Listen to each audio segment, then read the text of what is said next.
اعوذ باللہ من الشیطان الرجیم بسم اللہ الرحمن الرحیم الحمد للہ رب العالمین الحمد للہ کما هو اہلہ الحمد للہ من اول الدنیا الى فنائها ومن الآخرة الى بقائها الصلاة والسلام على اشرف الانبیاء والمرسلین سیدنا ونبینا ابی القاسم محمد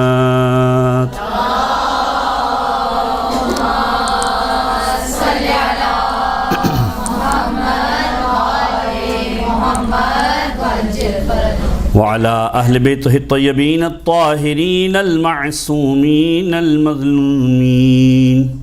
دعاء سلامتی امام زمانہ بسم اللہ الرحمن الرحیم اللہم کن لولیک الحجة ابن الحسن صلواتک علیہ وعلى آبائه في هذه الساعة وفي كل ساعة وليا وحافظا وقائدا وناصرا ودليلا وعينا حتى تسكنه أرضك توعا وتمتعه فيها طويلا صل على محمد وعلى اما بعد فقد قال الله تعالى في القرآن بسم الله الرحمن الرحيم ان عدة الشهور عند الله 12 شهرا في كتاب الله يوم خلق السماوات والأرض منها 4 حرم ذلك الدين القيم صلوات على محمد وآل محمد صل على محمد وآل محمد. قرآن محترم گفتگو کے لیے آج جو موضوع رکھا گیا تھا وہ ماہ مبارک رجب کے عنوان سے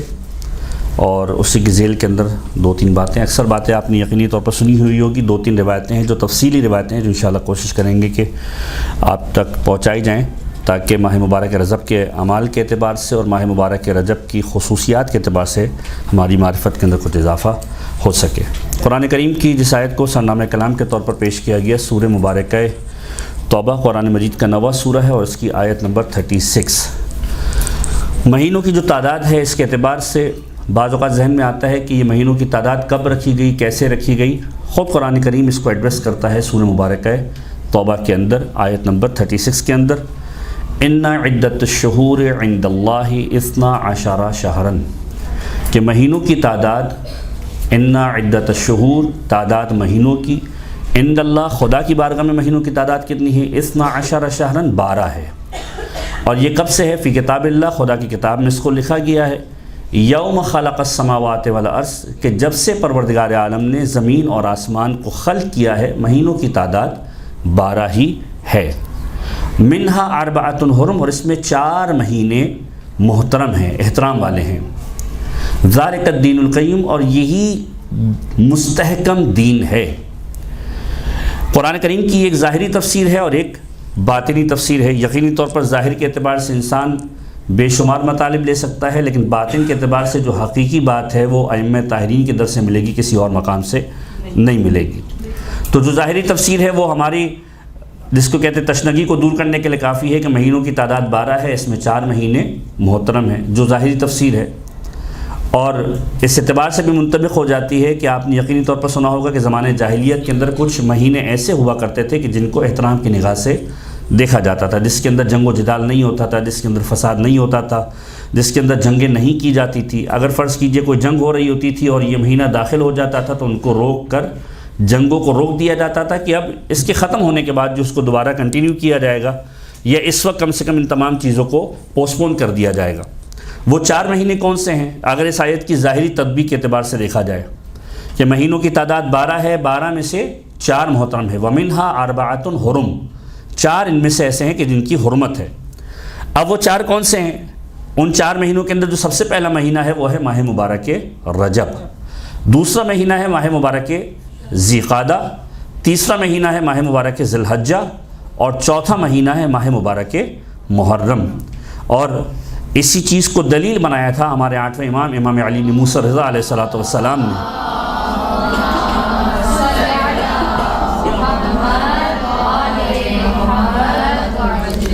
کہ جب ریان بن شبیب کی جو روایت آپ اکثر و بیشتر ماہ محرم کے ابتدا کے اندر سنتے ہیں کہ جب ریان آئے، داخل ہوئے مولا کے پاس، پہلی محرم کا دن تھا،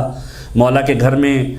آوازیں سنی، گریہ و زاری کی، اور جب مولا کے پاس ملاقات کی ہے تو مولا نے سوال کیا کہ اے ریان کون سا مہینہ ہے؟ کہا مولا محرم کا مہینہ ہے، پہلا دن ہے۔ اس وقت مولا نے بے شمار باتیں کی جو ہمارے ہاں مشہور بھی ہیں، آپ سنتے بھی ہیں، اور حق یہ ہے کہ ماہ محرم سے پہلے بھی ان چیزوں کو ڈسکس کیا جائے کہ ریان اگر رونا چاہتے ہو تو حق ہے کہ حسین ابن علی پر گریہ کیا جائے، اور بے شمار باتیں اس روایت کے اندر موجود تھی۔ اسی کے اندر امام نے اس بات کو دلیل کے طور پر پیش کیا تھا کہ اے ریان، یہ محرم کا مہینہ وہ مہینہ ہے کہ جو حرمت والے مہینوں میں سے ہے، جن میں اسلام سے قبل زمانہ جاہلیت کے اندر لوگوں سے جنگ نہیں کی جاتی تھی، قتل و قتال نہیں کیا جاتا تھا، لیکن یہ کیا زمانہ ہے کہ میرے جد کو محرم کے مہینے کے اندر ذبح کیا گیا اور بے دردی کے ساتھ شہید کیا گیا۔ تو 4 مہینے ہیں کہ جن کا ایک احترام قبل از اسلام بھی تھا، ایک ماہ مبارک رجب، ایک ماہ مبارک ذی قعدہ، ماہ مبارک ذی الحجہ، اور ماہ مبارک محرم۔ یہ تو ایک ظاہری تفسیر ہو گئی اس آیت کا ایک ٹکڑا۔ دوسرا ٹکڑا جس کی وضاحت خود صادق آل محمد امام جعفر صادق علیہ السلام نے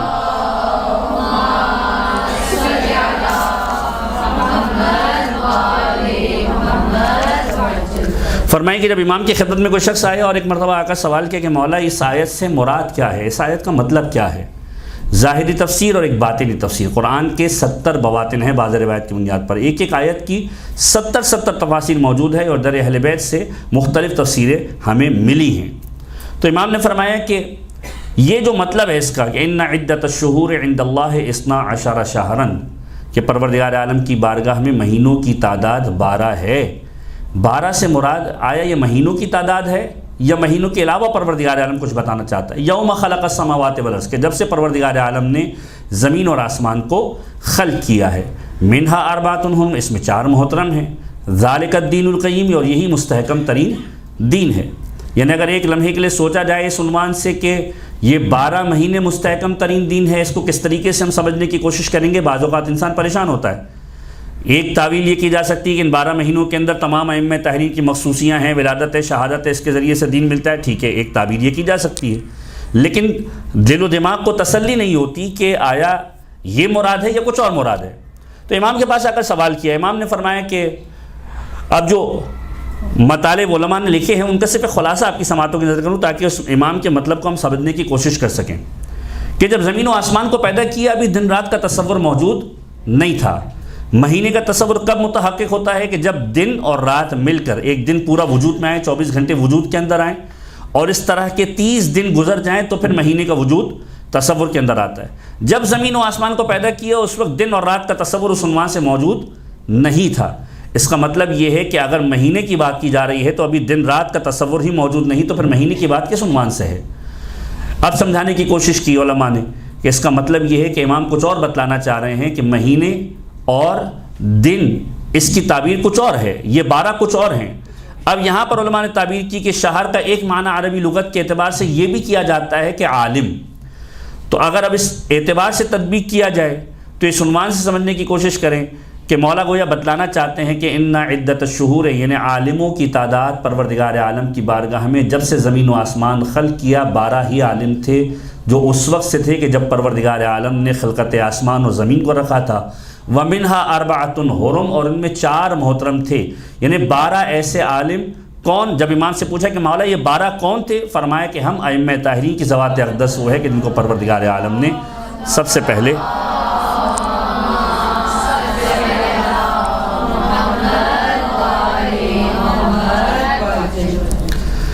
کہ 12 کی تعداد 12 ائمہ کی تعداد ہے جو ہدایت کا مرکز ہے. وَمِنْهَا أَرْبَعَةٌ اور ان میں 4 محترم ہیں. اب یہ بھی ایک سوال ہے کہ 12 میں سے 12 اماموں میں سے 4 کس کو محترم قرار دیا گیا؟ اب یہاں پر بات یہ نہیں ہے کہ فلاں محترم نہیں ہے فلاں محترم ہیں. یہاں پر ایک خاص تعبیر استعمال کی گئی کہ ان 12 میں سے بھی 4 محترم ہیں. جب امام سے پوچھا گیا مولا وہ 4 کون ہے؟ کہ وہ 4 وہ ہیں کہ جن کے نام علی کے نام سے شروع ہوتے ہیں کیونکہ خود خدا کا نام علی ہے. لہٰذا 4 ائمہ کہ جن کے نام علی سے شروع ہوتے ہیں. وَمِنْهَا أَرْبَعَةٌ حُرُمٌ یہ 4 محترم ہیں ان 12 میں. ان کا خاص ایک احترام ہے. یعنی علی ابن ابی طالب، علی ابن الحسین، علی ابن موسیٰ الرضا، علی ابن محمد الحادی جن کی آج ولادت کا دن بھی ہے. ایک مرتبہ درود پڑھی محمد والے محمد کا.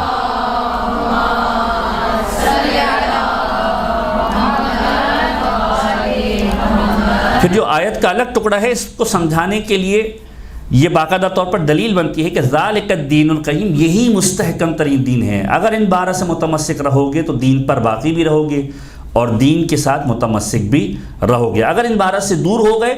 یا ان 12 کے علاوہ کسی اور کا اضافہ کر دیا تو در حقیقت گمراہی کے دلدل کے اندر چلے جاؤ گے. اب ماہ مبارک رجب کے اعتبار سے جو آیت کا ظاہری پہلو ہم آپ کے ساتھ ڈسکس کر رہے تھے کہ 12 مہینے ہیں اور 12 مہینوں میں 4 مہینوں کا خاص احترام ہے جس میں ابتدا ہے ماہ مبارک رجب سے. ماہ مبارک رجب کی مخصوصیوں کے اعتبار سے یقینی طور پر یہ ساری چیزیں آپ کے ذہنوں کے اندر محفوظ ہوں گی کہ ماہ مبارک رجب کے اندر کس کی ولادت ہے، کس کی شہادت ہے، کون کون سے خاص ایام ہیں. ائمہ طاہرین کی ولادتیں بھی ہیں، ائمہ طاہرین کی شہادتوں کے ایام بھی اس کے اندر خاص طور پر موجود ہیں اور بہت سارے اہم اوکیزنز اس ماہ مبارک کے اندر موجود ہے. خصوصی طور پر امیر کائنات کی ولادت ماہ مبارک رجب کے اندر 13 رجب کا دن خانہ خدا کے اندر امیر کائنات کی ولادت کا دن. اور اس کے بعد ایک اور امپورٹنٹ ترین جو دن ہے وہ ہے یوم مبعث 27 رجب کا دن جب پیغمبر گویا اعلان رسالت کرنے ظاہری اعتبار سے جب مبعوث برسالت ہوئے. امام علی نقی کے ہی جملوں سے اپنی گفتگو کو آگے بڑھاتے ہوئے ماہ مبارک رجب کے 2-3 جو اہم ترین اعمال ہیں ان کے اوپر ہم ڈسکشن کریں گے کہ امام علی نقی علیہ الصلوۃ والسلام ایک مرتبہ درود پڑھی محمد وآل محمد پر.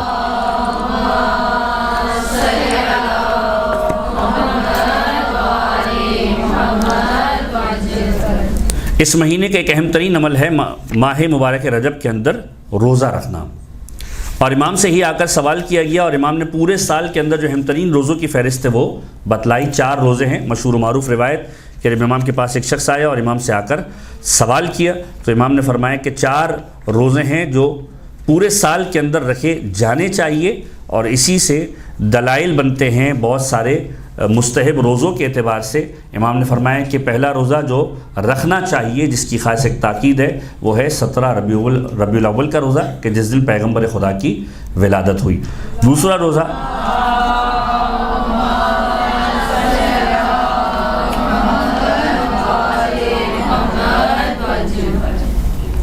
پہلا روزہ 17 ربیع الاول کا روزہ. دوسرا روزہ فرمایا 27 رجب کا روزہ یوم مبعث کا روزہ. تیسرا روزہ 25ویں ذی قعدہ یعنی یوم دہو الارض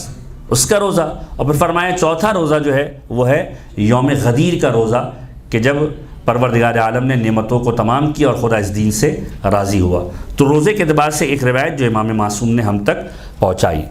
اب اس ماہ مبارک کی اگر ہم اعمال کے اعتبار سے ایک فہرست کو بنانا چاہیں تو خاص طور پر جو 3 واضح ترین چیزیں نظر آتی ہیں اور یہ سب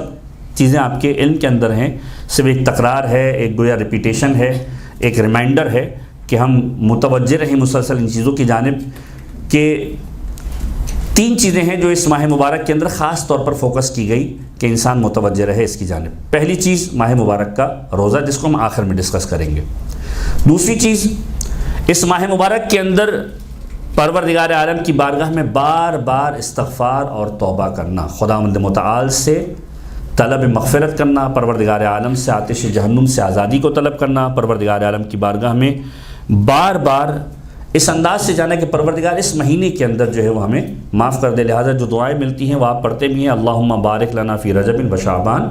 کہ پروردگار اس ماہ مبارک رجب اور شعبان کو ہمارے لیے بابرکت قرار دے اور ہمیں رمضان تک پہنچا دے. در حقیقت ایک تیاری ہے جو پروردگار عالم ماہ مبارک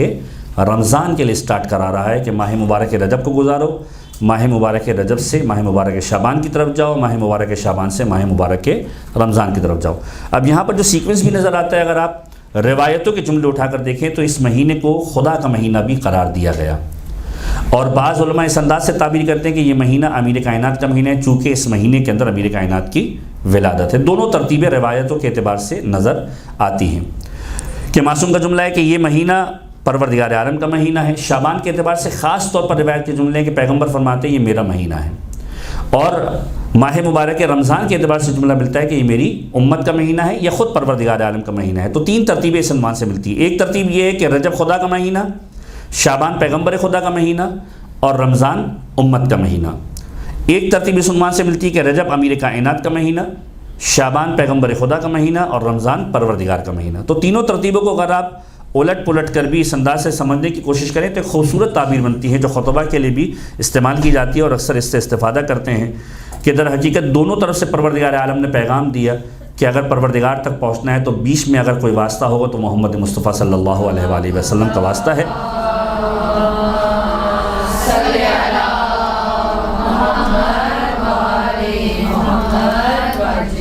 اور اگر پیغمبر کے در تک پہنچنا ہے تو وہ حتماً وہ در ہے کہ جو امیر کائنات کا در ہے، یعنی در حقیقت اگر پیغمبر تک پہنچنا ہے تو علی کے در پر پہنچو، اور جب پیغمبر کے در پہ پہنچو گے تو خدا کے در پر پہنچو گے۔ اگر مہینوں کی ترتیب سے دیکھا جائے، رجب پیغمبر خدا کا مہینہ نہیں بلکہ امیر کائنات کا مہینہ، شعبان پیغمبر خدا کا مہینہ، رمضان خدا کا مہینہ، یعنی ترتیب یہ بنے گی کہ پہلے در علی ابن ابی طالب پر آئے، پھر در علی ابن ابی طالب کے در سے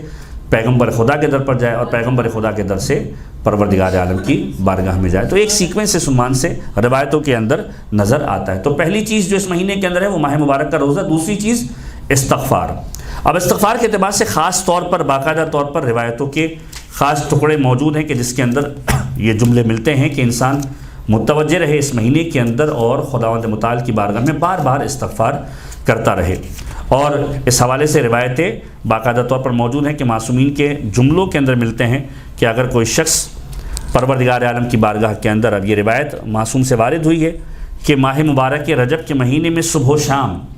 70 مرتبہ، یعنی صبح بھی اور شام کو بھی۔ اب اس وہی بات ہے کہ انسان کوشش کرے جب اس سے موقع ملے، پروردگار عالم نے ہر طرح کی اپرچونٹیز اس کے لیے رکھی ہوئی اس ماہ مبارک کے اندر، کوئی اتنا مشکل کام نہیں ہے، چلتے پھرتے اٹھتے بیٹھتے انسان ان چیزوں کو اپنی عادت کے اندر اس ماہ مبارک کے اندر لا سکتا ہے، اور اس کو پرولونگ کر کے پورے سال تک اپنی ایک عادت بنا سکتا ہے۔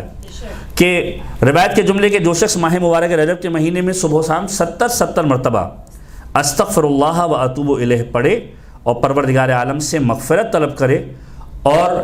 اگر اس مہینے کے اندر اس سے قضا آ جائے، خداوند متعال کی بارگاہ میں چلا جائے، تو پروردگار اس مہینے کی برکت کی وجہ سے نہ فقط اس سے راضی ہوگا بلکہ آتش جہنم بھی اسے نہ چھوئے گی، پروردگار آتش جہنم کو اس پر حرام قرار دے دے گا۔ اسی طریقے سے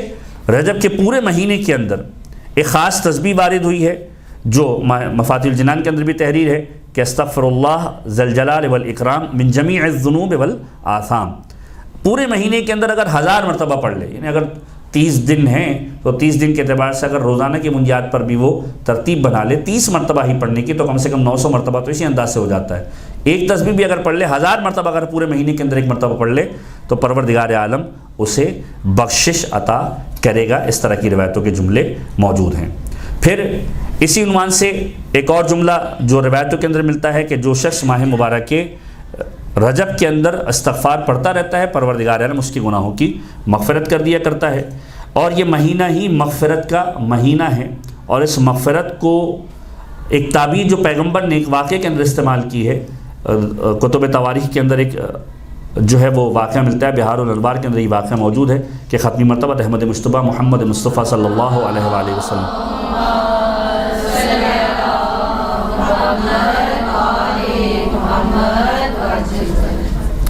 کہ پیغمبر اپنے اصحاب کے ساتھ ایک مرتبہ ایک جگہ سے گزرے اور قبرستان قریب تھا، قبرستان کے پاس سے پیغمبر گزرے، اور جب مقبرہ قریب آیا پیغمبر چلتے چلتے رک گئے، اور جب رکے تو کسی نے سوال کیا کہ یا رسول اللہ میرے ماں باپ آپ پر قربان ہو، آپ کے اس جگہ پر رکنے کی وجہ کیا ہے، ان قبور کے پاس اس مقبرے کے پاس آپ کے رکنے کی وجہ کیا ہے؟ جب پیغمبر کی جانب اس نے دیکھا فبکا رسول اللہ، پیغمبر رونے لگے، بکاء شدیدہ، شدت کے ساتھ پیغمبر نے گریہ کیا۔ وہ شخص کہتا ہے کہ جب ہم نے پیغمبر کو گریہ کرتے ہوئے دیکھا تو ہم بھی گریہ کرنے لگے۔ ابھی ہم رونے سے فارغ بھی نہیں ہوئے تھے کہ ایک مرتبہ پیغمبر نے جملہ فرمایا، جس راوی نے اس روایت کو نقل کیا اس کا نام ہے ثوبان، کہ پیغمبر نے فرمایا یا ثوبان ہؤلاء یعذبون فی قبورہم، پروردگار عالم ان لوگوں کو ان کی قبر کے اندر عذاب دے رہا ہے اور میں ان کے گریہ و زاری کو سن رہا ہوں، لہذا مجھے بھی گریہ ہو رہا ہے۔ اب پروردگار عالم نے ان کے اوپر رحم کر دیا ہے، میں نے پروردگار عالم سے دعا کی ہے کہ پروردگار ان کے عذاب کے اندر تخفیف کر دے۔ پھر پیغمبر نے جملہ ارشاد فرمایا، اور وہ جملہ بہت زیادہ امپورٹنٹ ہے، فرمایا فَلَوْ صَامُوا هَؤُلَاءِ أَيَّامَ رَجَبَ وَقَامُوا فِيهَا مَا عَذَّبُوا فِي قُبُورِهِمْ، اگر ان لوگوں نے اپنی زندگی کے اندر ماہ مبارک رجب کے اندر روزے رکھے ہوتے اور قیام کیا ہوتا تو پروردگار عالم اس عذاب سے بھی ان کو نجات دیتا ہے، اس عذاب کے اندر بھی ان کو گرفتار نہ کرتا۔ اس کا قطعاً یہ مطلب نہیں کہ ماہ مبارک رجب کے اندر روزے نہ رکھنے والا عذاب میں گرفتار ہوگا، یعنی کچھ بہت سارے عذاب ایسے ہوں گے جو انسان کے لیے لکھے گئے ہوں گے، لیکن ماہ مبارک رجب کی عبادت، ماہ مبارک رجب کے روزوں اور ماہ مبارک رجب کے قیام کے سبب پروردگار عالم اس عذاب کو بھی دور کر دے گا کہ جو عذاب اس کے مقدر کے اندر لکھا ہوتا ہے۔ پھر معصوم نے 2-3 اور جملے فرمائے کہ اگر کوئی شخص ماہ مبارک رجب کے اندر روزہ رکھتا ہے، رات بھر عبادت کرتا ہے اور اس کا مقصد پروردگار عالم کی ذات کی خوشنودی ہوتا ہے تو پروردگار عالم 1000 سال کی عبادت اس کے نامہ اعمال کے اندر لکھتا ہے، دن کو روزے رکھنے والا قرار دیتا ہے، رات کو عبادت کرنے والا قرار دیتا ہے۔ اور اگر کوئی شخص دن میں روزے رکھے، رات میں قیام کریں تو پروردگار عالم اسے ویسا اجر دے گا جیسے اس نے 1000 حج اور 1000 عمرہ کو انجام دیا۔ تو یہ وہ روایت ہے جو خاص طور پر اس عنوان سے ملتی ہے کہ اس ماہ مبارک کے اندر انسان کوشش کرے خود پروردگار عالم کی بارگاہ میں توبہ کرنے کی۔ دوسری چیز ہم نے بتایا آپ کے سامنے استغفار۔ تیسری چیز اس ماہ مبارک کے اندر صدقہ دینا، خاص طور پر تاکید ہے کہ اس ماہ مبارک کے اندر انسان کوشش کرے اور اپنے مال میں سے خداوند متعال کی بارگاہ کے اندر خرچ کرے اور پروردگار عالم کی بارگاہ میں خوشنودی کے لیے پروردگار کی اس عمل کو انجام دے کہ صدقے کو اپنی زندگی کا حصہ بنائے۔ عمومی طور پر ماہ مبارک رجب کے علاوہ بھی اس کی خاص تاکید موجود ہے۔ اب ہم آئیں اس موضوع کی طرف کہ ماہ مبارک رجب کے اندر روزہ رکھنے کی جو باتیں کی گئی ہیں اس کے حوالے سے روایتوں کے اندر کیا چیزیں ملتی ہیں۔ ایک مرتبہ درود پڑھیے محمد و آل محمد پر۔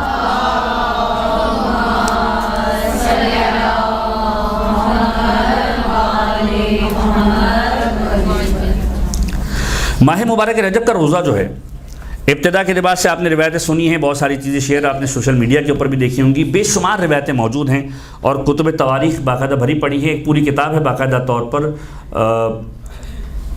شہور ثلاثہ کے اعتبار سے، 3 مہینوں کے اعتبار سے، ماہ مبارک رجب، شعبان اور رمضان، فضائل اشہر ثلاثہ ایک کتاب موجود ہے، نیٹ کے اوپر بھی موجود ہے، اگرچہ کہ عربی کے اندر ہے۔ اگر اس کو بھی دیکھا جائے تو باقاعدہ طور پر رجب کے اعتبار سے روایتیں موجود ہیں، شعبان کے اعتبار سے روایتیں موجود ہیں اور پھر ماہ مبارک رمضان کے اعتبار سے بھی روایتیں موجود ہیں۔ ماہ رجب کے اعتبار سے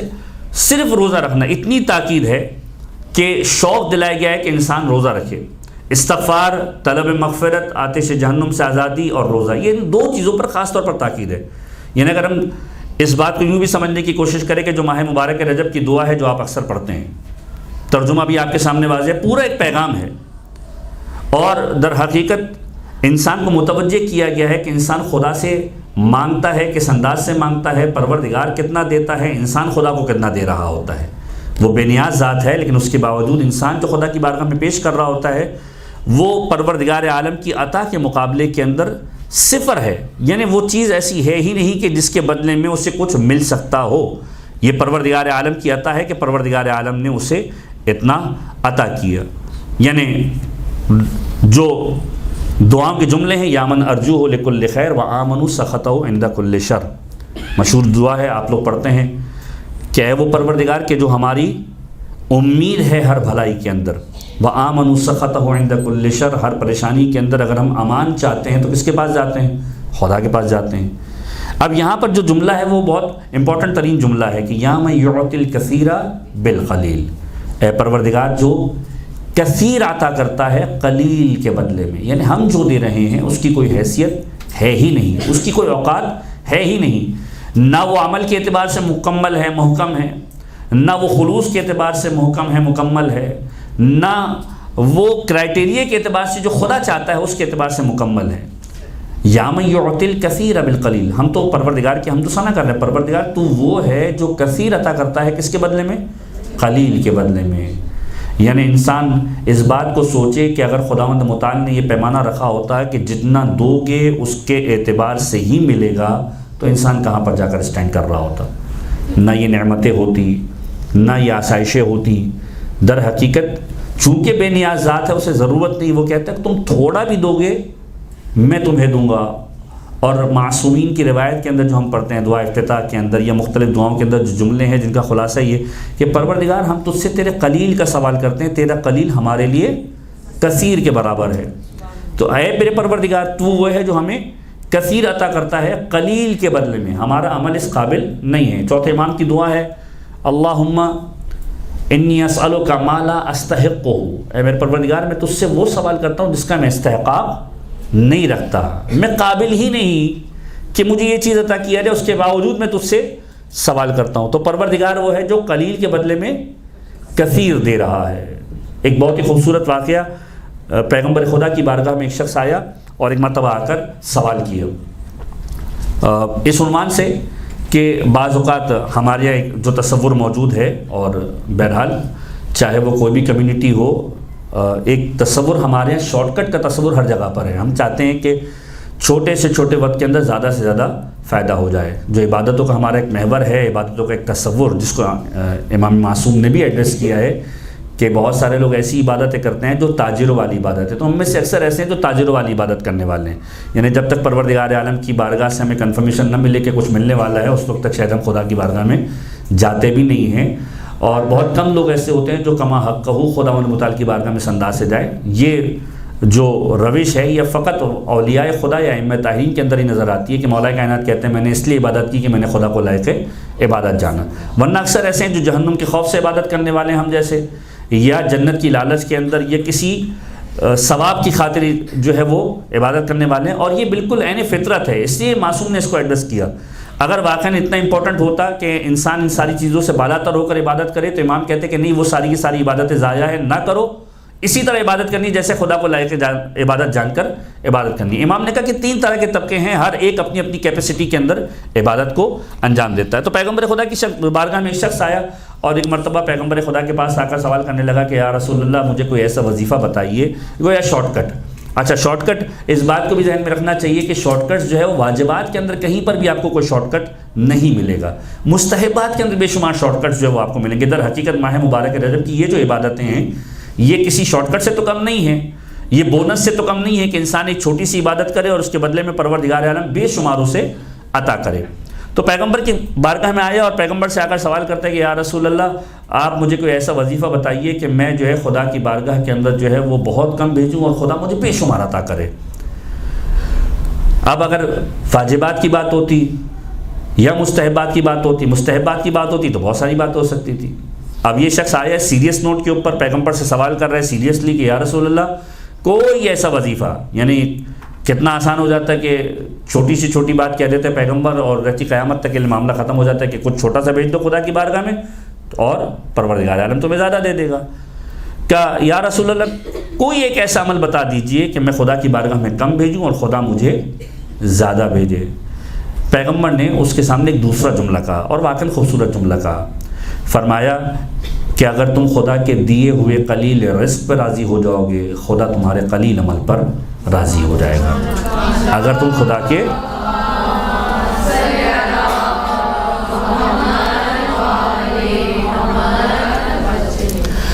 کے دیے ہوئے قلیل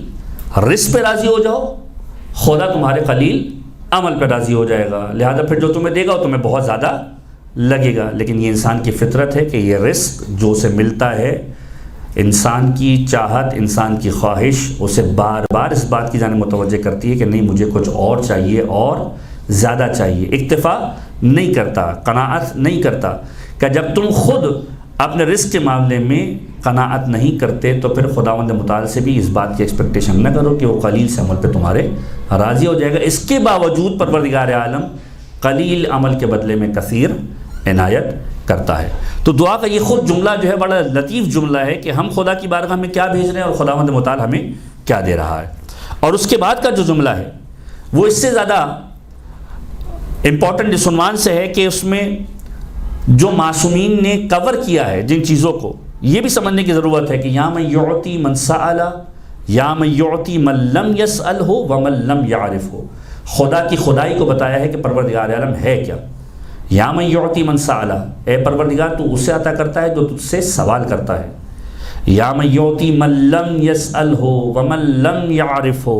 پروردگار تو اسے بھی عطا کرتا ہے جو تجھے نہ مانگتا ہے تجھ سے نہ تجھے پہچانتا ہے. یعنی وہ پروردگار جو اس پوری کائنات کو چلا رہا ہے، جو خدا کی وحدانیت کا اقرار نہیں کرتا، جو خدا کو نہیں مانتا، جو خدا کے سامنے دست سوال بلند نہیں کرتا، پروردگار تو وہ ہے جو اس کو بھی عطا کر رہا ہے جو تجھے نہیں جانتا. پھر تو ہم تو تیرے جاننے والے ہیں،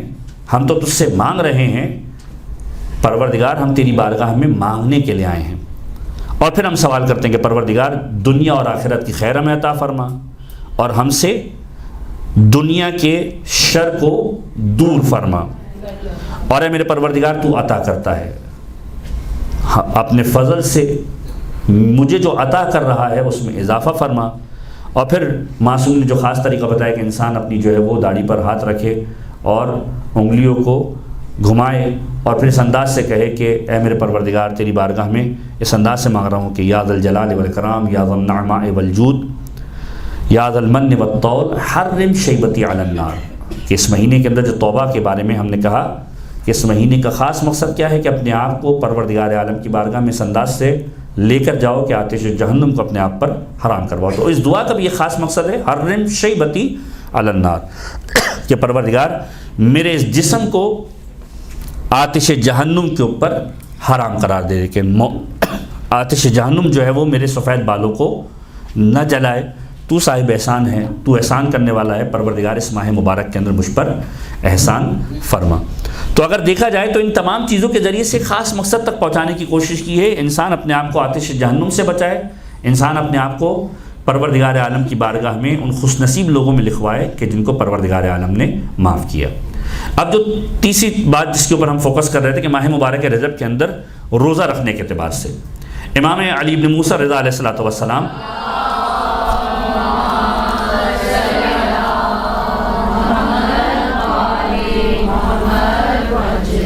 اصول کافی کی روایت ہے، امام فرماتے ہیں کہ جو شخص ماہ مبارک رجب کی ابتدا میں روزہ رکھے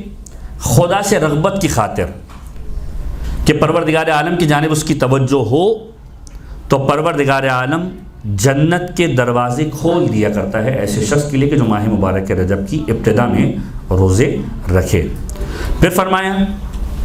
جو درمیان میں روزہ رکھے اور آخر رجب میں روزہ رکھے، پروردگار اسے جنت کے رکھوالوں میں شمار کرتا ہے، یعنی ان لوگوں میں شمار کرتا ہے کہ جن کو ایک خاص اسٹیٹس دیا گیا کہ جو جنت کے حاملین میں سے ہیں. اور پھر فرمایا اور ایسے شخص کو پروردگار عالم کیا رتبہ عطا کرے گا، اس کے ذریعے، اس شخص کے ذریعے کہ جو ماہ مبارک رجب کی ابتدا میں روزہ رکھ رہا ہے، جو درمیان میں روزہ رکھ رہا ہے اور جو آخر رجب میں روزہ رکھ رہا ہے، پروردگار اس کے ذریعے اس کے ماں باپ کی، اس کے بچوں کی شفاعت کر دیا کرتا ہے. یعنی ماہ مبارک رجب وہ مہینہ ہے کہ جو نہ فقط انسان کے خود کے کام آنے والا ہے بلکہ اس کے اہل و عیال کے بھی کام آنے والا ہے، والدین کے کام آنے والا ہے، اولاد کے کام آنے والا ہے. اب روایت کا جو جملہ ہے وہ اس انداز سے زیادہ مہم ہے کہ اس کے ماں باپ کی بچوں کی شفاعت کر دیا کرتا ہے، اگر وہ اہل نار میں سے ہوں تو بھی ان کی بخشش کا سبب بن جایا کرتا ہے. یعنی یہ روزہ نہ فقط خود کے کام آئے گا بلکہ ماں باپ کے کام آئے گا، اولاد کے کام آئے گا. اگر اہل نار میں سے بھی ہیں تو پروردگار عالم اس شخص کے اس عمل کے صدقے میں ان کی بخشش کا سامان فراہم کر دے گا. پھر روایت کا جملہ ختمی مرتبہ احمد مصطفیٰ محمد مصطفیٰ صلی اللہ علیہ وآلہ وسلم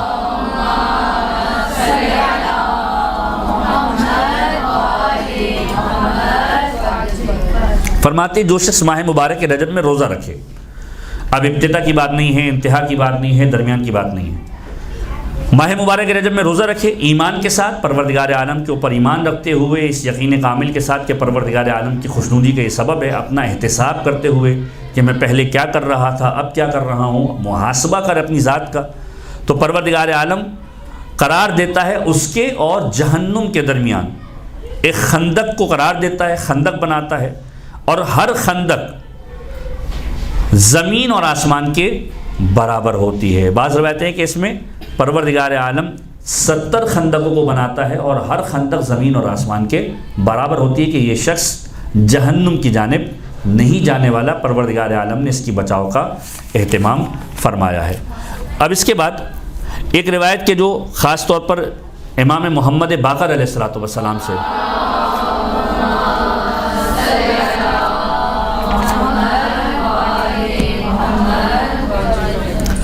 روایت ہے کہ معصوم فرماتے جو شخص ماہ مبارک رجب میں ایک دن روزہ رکھے،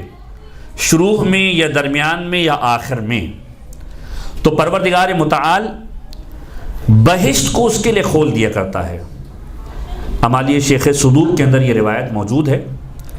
اور ماہ مبارک رجب کی فضیلت کے اعتبار سے اپنی سپیچز کے اندر شیخ صدوق نے اس کو کوٹ کیا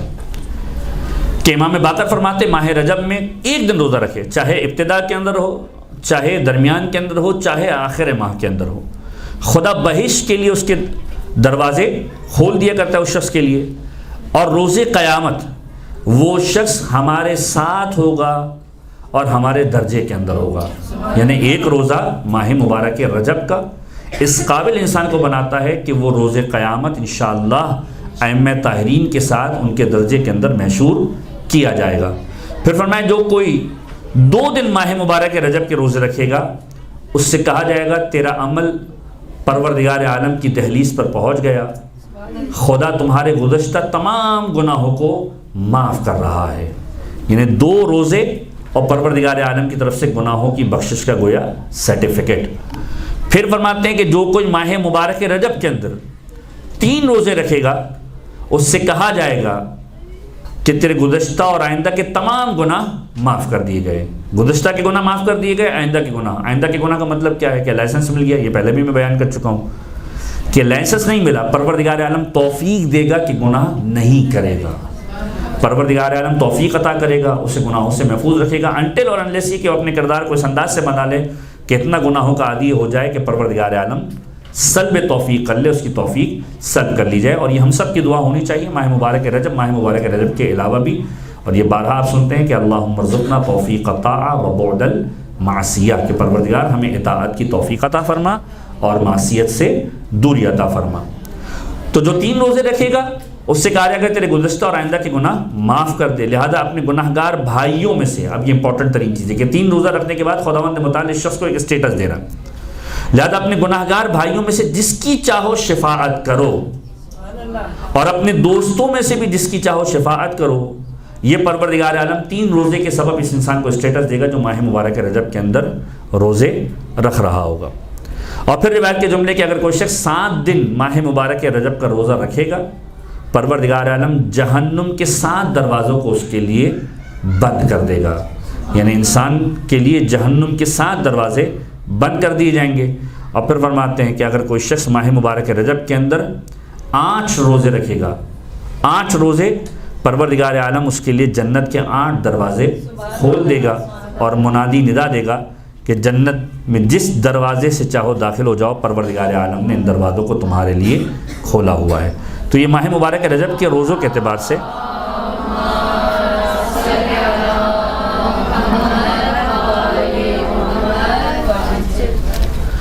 خاص تاکید جو وارد ہوئی ہے ان میں سے ایک یہ روایت۔ اب ایک اور روایت جو خاص طور پر وارد ہوئی ہے ماہ مبارک رجب کے اعتبار سے اور ختمی مرتبہ احمد مجتبیٰ محمد مصطفیٰ صلی اللہ علیہ وآلہ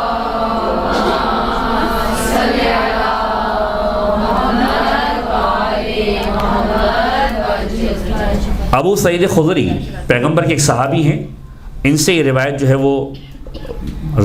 ملی ہے، اور اس میں پیغمبر نے باقاعدہ طور پر 30 دن کے جو روزے ہیں، یعنی 30 روزے اگر کوئی رکھتا ہے تو ان 30 روزوں کے پروردگار عالم کیا ثواب عطا فرمائے گا، ان 30 روزوں کے اعتبار سے پروردگار عالم کے ثوابات کا تذکرہ کیا ہے امام معصوم نے۔ مرتبہ درود پڑھیے محمد والے محمد پر۔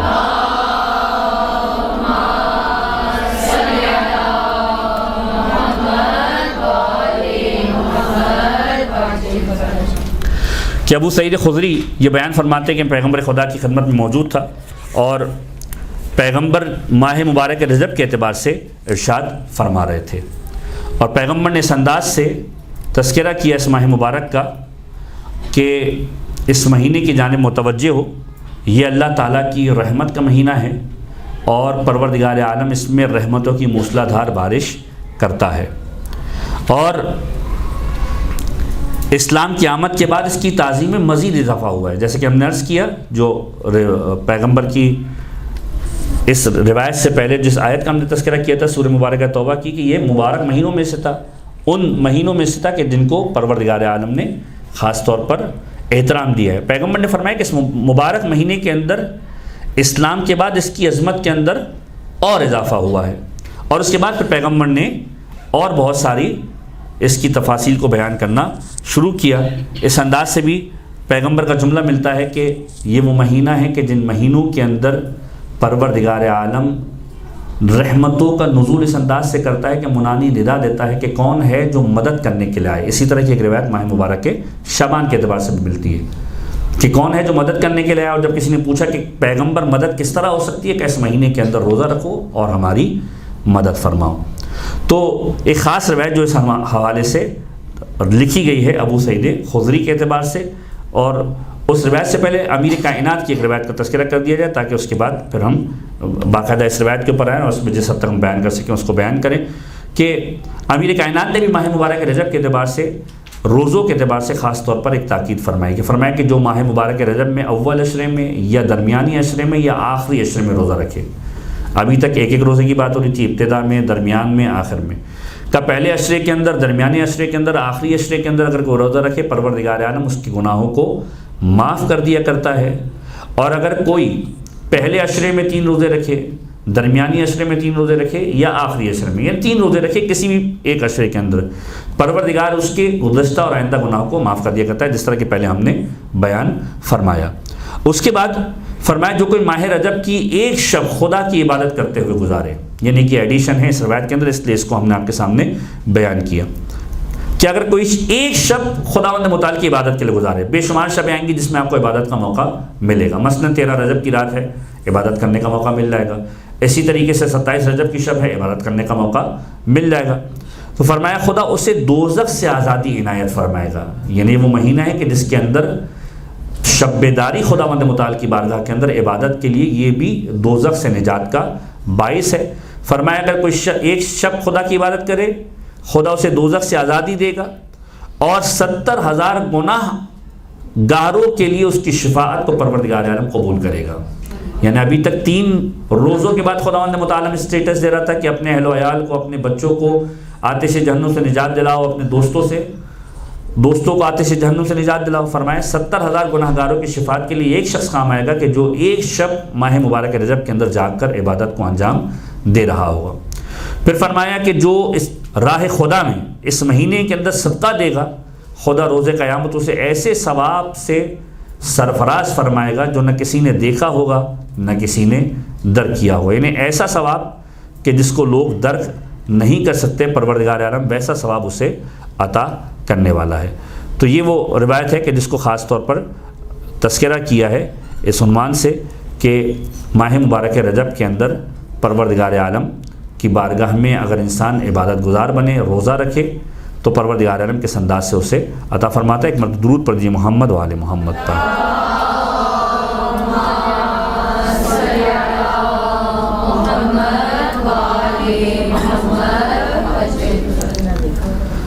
ٹھیک ہے، اب اس کے بعد ابو سعید خدری کی روایت جو پیغمبر کی بارگاہ میں تشریف لائے، پیغمبر نے فرمایا کہ رجب خدا کے نزدیک محبوب اور بزرگ مہینہ ہے۔ بہت تیزی کے ساتھ گزروں گا کیونکہ بہت ساری اس میں روایتوں کے اعتبار سے بہت ڈیٹیل موجود ہے، صرف بیان کرتا جاؤں گا تاکہ آپ لوگ سماعت کرتے رہیں کہ خدا کے نزدیک ماہ مبارک رجب کی فضیلت بہت زیادہ ہے۔ زمانہ جاہلیت کے اندر بھی اس کو احترام حاصل تھا، اور اسلام کے بعد اس مہینے کے اندر اور اضافہ ہو گیا اس کی عظمت کے اندر، اس کے احترام کے اندر۔ پھر فرمایا آگاہ رہو تم میں سے جو کوئی بھی پروردگار عالم کی خوشنودی کی خاطر اس ماہ مبارک رجب کے اندر روزہ رکھے گا تو وہ خدا کی خوشنودی کا حقدار ہوگا، اور روز قیامت اس کا یہ روزہ خدا کے غصے کو ٹھنڈا کرنے کا سبب ہوگا۔ یعنی انسان کا کوئی ایک ایسا عمل کہ جس کے سبب وہ پروردگار عالم کی سزا کا استحقاق رکھتا ہوگا، پروردگار عالم کی سزا اسے ملنے والی ہوگی، یہ روزہ سبب بنے گا کہ پروردگار عالم اس سبب سے کہ تو نے ماہ مبارک رجب کے اندر روزہ رکھا تھا اس پر نظر کرم فرمائے گا، اس پر غصہ نہیں کرے گا اور خدا کی ٹھنڈک کا سبب ہوگا، اور یہ دروازہ دوزخ کو بند کرنے کا سبب بنے گا یہ روزہ کہ جو اس مہینے کے اندر وہ انجام دے گا۔ پھر فرمایا اس عنوان سے کہ اگر تمام زمین کو سونے سے پر کر دیا جائے تب بھی اس مہینے کے ایک دن کے روزے کا ثواب حاصل نہیں کیا جا سکتا۔ پروردگار عالم اتنا عطا کرنے والا ہے اس مہینے کے ایک روزے کے سبب کہ اگر اس پوری کائنات کی زمین کو سونے سے پر کر دیا جائے تو بھی اس ایک دن کے روزے سے بہتر وہ نہیں ہے، اور اس کا اجر نیکی کے علاوہ کچھ نہیں ہے جو پروردگار عالم نے اس کے لیے لکھی ہے، اور یہ اس صورت میں ہے کہ اسے خالص خدا کی طرف رضا کے لیے رکھا جائے، خوشنودی خدا کی خاطر انجام دیا جائے کہ اے میرے پروردگار میں نے صرف اس لیے اس روزے کو انجام دیا ہے کہ تیری خوشنودی کا طلبگار ہوں۔ اور پھر فرمایا کہ ماہ رجب کے روزے کے افطار کے بعد اس شب میں خدا اس شخص کی 10 دعائیں مستجاب کرتا ہے، یعنی ابھی تک صرف روزے کی بات تھی، فرمایا روزہ رکھنے کے بعد جب افطار کر لو گے اس شب کے اندر جو دعا مانگو گے خدا 10 دعائیں تمہاری قبول فرمائے گا، اور اگر وہ بندہ دنیا کے نفس سے اس کا اجر چاہے گا تو خدا اسے عطا کرے گا۔ یعنی اگر کوئی شخص کہے کہ نہیں مجھے آخرت میں نہیں، پروردگار دنیا میں چاہیے، پروردگار اسے دنیا کے اندر جو ہے وہ عطا فرمائے گا، اس کی دعاؤں کو مستجاب فرمائے گا، اسے عطا کرے گا۔ اگر وہ دنیا کے اندر مطالبہ نہیں کرتا تو پروردگار عالم آخرت میں اس کے لیے اس کا بہترین ذخیرہ رکھے گا جو روز قیامت اس کے لیے آمادہ ہوگا۔ اور اس روزے کے بدلے میں خداوند متعال جو عطر دینے والا ہے کہ یہ کہ خدا ایسے بندے کو جو روزہ رکھ رہا ہے اس ماہ مبارک کے اندر، اولیاء خدا کے اندر، اصفیاء خدا کے اندر اپنے دوستوں کی مانند شمار کرتا ہے اور اس کی دعاؤں کو مستجاب فرماتا ہے۔ یہ وہ شخص کہ جو ماہ مبارک رجب کے اندر ایک روزہ رکھے۔ پھر فرمایا کہ اگر کوئی شخص ماہ مبارک رجب کے اندر 2 روزے رکھے اور 2 روزے رکھے تو پروردگار عالم اسے وہ اجر عطا کرے گا کہ زمین و آسمان کے برگزیدہ بندے، یعنی وہ افراد کے جو خداوند متعال کی بارگاہ میں ایک اسٹیٹس رکھتے ہیں، جن کو پروردگار عالم نے ایک محترم شخصیت قرار دیا ہے،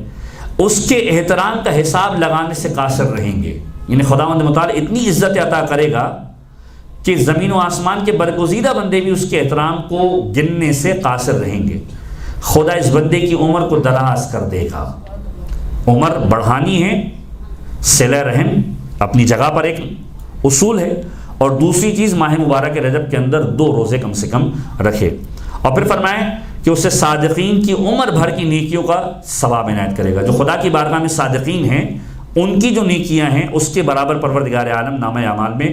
ثواب لکھے گا، اور روز قیامت وہ صادقین کے ساتھ لوگوں کی شفاعت کرنے والوں میں شمار فرمائے گا۔ یہ صادقین کون سے لوگ ہیں؟ یہ پروردگار عالم کے وہ خاص بندے ہیں کہ جن کے بارے میں پروردگار عالم قرآن کریم میں ارشاد فرماتا ہے کونوا مع الصادقین، سچے لوگوں کے ساتھ ہو جاؤ، اہل بیت اطہار اور اہل بیت کے خانوادے کے وہ خاص افراد کے جن کو پروردگار عالم نے یہ اسٹیٹس عطا کیا ہے۔ روز قیامت ان کے ساتھ نہ فقط محشور کیا جائے گا بلکہ ان کے ساتھ لوگوں کی شفاعت کرنے کا حق بھی پروردگار عالم اسے عطا فرمائے گا۔ اس کے بعد فرمایا کہ جو شخص ماہ مبارک رجب کے اندر 3 روزے رکھے پروردگار عالم اسے کیا عطا فرمائے گا؟ فرمائے گا کہ پروردگار عالم جنت، خدا اس کے اور دوزخ کے درمیان ایک خندق کو کھود دے گا اور 70 سال کی مسافت کے برابر ایک پردے کو حائل کر دے گا کہ یہ شخص جہنم سے دور ہو جائے گا۔ اور پھر جب یہ روزہ مکمل ہوگا، تیسرا اس کا، پروردگار عالم تیسرے روزے کے مکمل ہونے پر ایک جملہ ایسے کہے گا جو روایتوں کے اندر اس انداز سے لکھا ہوا ہے کہ لقد وجب حقک علیہ، کہ بتحقیق تیرا حق مجھ پر واجب ہو گیا ہے۔ کون کہہ رہا ہے؟ خدا کہہ رہا ہے۔ کس کے لیے کہہ رہا ہے؟ جس نے 3 روزے رکھے، کہ تیرا حق مجھ پر واجب ہو گیا ہے۔ وَوَجَبْتُ لَكَ مُحَبَّتِي وَوِلَایَتِي، بس مجھ پر واجب ہو گئی کہ میں تجھ سے محبت کروں اور تیرے لیے اپنی ولایت رکھوں۔ تیری ولایت مجھ پر جب تیری محبت و ولایت مجھ پر واجب ہو گئی ہے۔ اشہدکم یا ملائکتی، اپنے ملائکہ کو مخاطب کرے گا اور کہے گا اے ملائکہ گواہ رہو۔ کیا گواہ رہو؟ انی قد غفرت، میں نے معاف کر دیا ہے اس کے پرانے گناہوں کو بھی، اور آئندہ کے لیے بھی اسے توفیق دی ہے کہ گناہوں سے محفوظ رہے گا۔ تو یہ 3 دن کا روزہ پروردگار عالم کی بارگاہ کے اندر ایک ایسی خندق کے کھودنے کا سبب بنے گا جو 70 سال کی مسافت دور کر دے گی اس کو جہنم سے، اور افطار کے وقت پروردگار عالم فرمائے گا کہ مجھ پر تیری ولایت کی محبت کا حق لازم ہے، اے میری فرشتوں گواہ رہو میں نے اس کے گزشتہ تمام گناہوں کو معاف کر دیا اور آئندہ گناہوں کو بھی معاف کرتا ہوں، انہیں توفیق عطا کرتا ہوں کہ گناہوں کو انجام نہیں دے گا۔ چوتھے روزے کا ثواب، یعنی 4 روزے اگر کوئی رکھتا ہے تو پروردگار عالم اسے کیا ثواب عطا فرمائے گا؟ فرمایا کہ اگر کوئی شخص 4 دن روزے میں گزارتا ہے تو پروردگار عالم تمام بلاؤں، بیماریوں، جزام و برس اور فتنہ دجال اور عذاب قبر سے محفوظ رکھے گا۔ آج کے دور کے اندر سب سے بڑا فتنہ کیا ہے؟ شیطان کا فتنہ ہے، یہ دجالی فتنہ ہے کہ جس کے اندر مصیبتیں آپ کے سامنے آ رہی ہیں، کسی بیماری کی صورت کے اندر، میڈیا کی صورت کے اندر، مختلف کیفیتوں کے اندر آپ کے سامنے ہیں۔ ہم میں سے ہر ایک محفوظ رہنا چاہتا ہے کہ آج کے دور کے اندر فتنے سے محفوظ رہے، عذاب قبر سے ہم سب محفوظ رہنا چاہتے ہیں۔ کہ جو شخص 4 روزہ رکھے گا پروردگار عالم اسے ان تمام بیماریوں اور بلاؤں سے بھی محفوظ رکھے گا اور فتنے سے بھی محفوظ رکھے گا، اور اس کے نامہ اعمال کے اندر توابین کا اجر پروردگار عالم تحریر فرمائے گا۔ جس طریقے سے روز قیامت عبادت گزاروں کو پروردگار عالم اجر عطا فرمانے والا ہے، اسی طریقے سے اسے بھی اجر عطا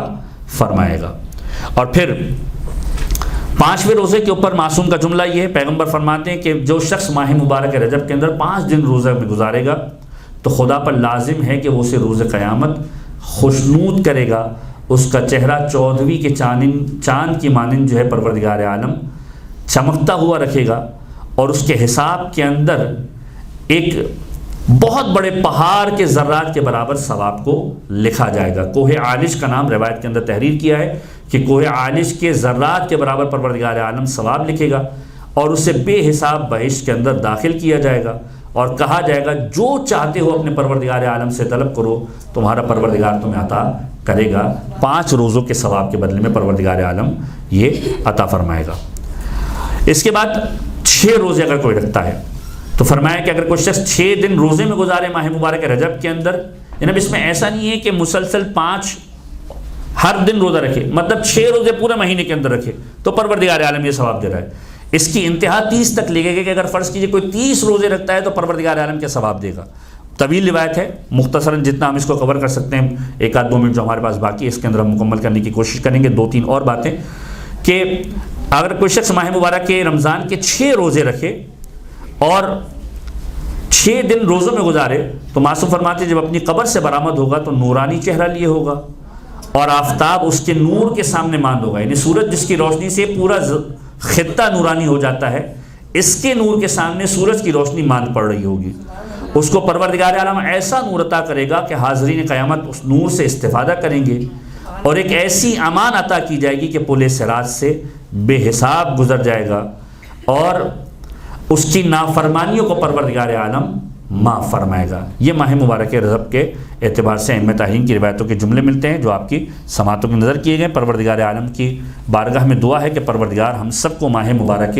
رجب کی برکتوں کو، رحمتوں کو حاصل کرنے کی توفیق عنایت فرمائے، اس ماہ مبارک کو بہترین طریقے سے گزارنے کی توفیق عنایت فرمائے، اس ماہ مبارک کے ذریعے سے خدا کا قرب حاصل کرنے کی توفیق عنایت فرمائے، خداوند متعال کی رضا کی خاطر اپنے اعمال کو انجام دینے کی توفیق عنایت فرمائے، اور پروردگار عالم اگر اس ماہ مبارک کے اندر ہم کو اس دنیا سے اٹھا لے تو پروردگار عالم یہ جو عبادتیں کی ہیں ان کو ذخیرہ آخرت قرار فرمائیں۔ پروردگار عالم ہم سب کو اہل بیت اطہار کے بہترین ماننے والے اور اطاعت گزاروں میں شمار فرمائیں۔ پروردگار عالم ہم سب کو امام زمانہ کے حامی اور ناصروں میں شمار فرمائیں۔